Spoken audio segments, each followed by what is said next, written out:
دوستو آج کی اردو ڈکشنری میں بات ہوگی انتباہ، سرزنش اور آگاہی پر۔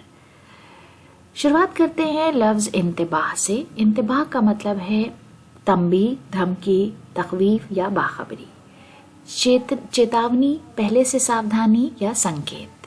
انگلش میں اسے warning, alarm, notice, alert, caution, to be warned, to be cautioned جیسے الفاظ سے سمجھ سکتے ہیں۔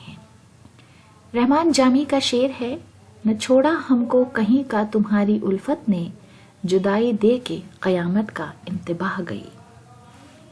اس کے بعد لفظ سرزنش۔ سرزنش کا مطلب ہے برا بھلا کہنا، ڈانٹ ڈپٹ کرنا، تنبیہ، ملامت اور کھٹک۔ ہندی میں بھرسنا، چبھن اور پشچاتاپ جیسے الفاظ اس کے لیے استعمال ہوتے ہیں۔ انگلش میں پرک، ریپروف، ریبیوک، ریپریہنشن اور پنچ جیسے الفاظ سے ہم اسے سمجھ سکتے ہیں۔ آل احمد سرور کا ایک شعر ہے، دماغ کیوں نہ ہو ساحل پہ سونے والوں کا، کبھی کبھار جو طوفاں کی سرزنش ہی نہیں۔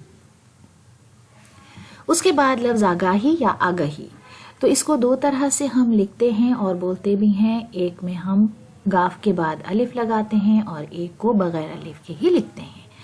تو الف مد گاف چھوٹی ہے اور چھوٹی ہے، اس کے بعد الف گاف الف چھوٹی ہے اور چھوٹی ہے کے ساتھ، جس کا مطلب ہے قبل از وقت مطلع کرنا یا متنبہ کرنا۔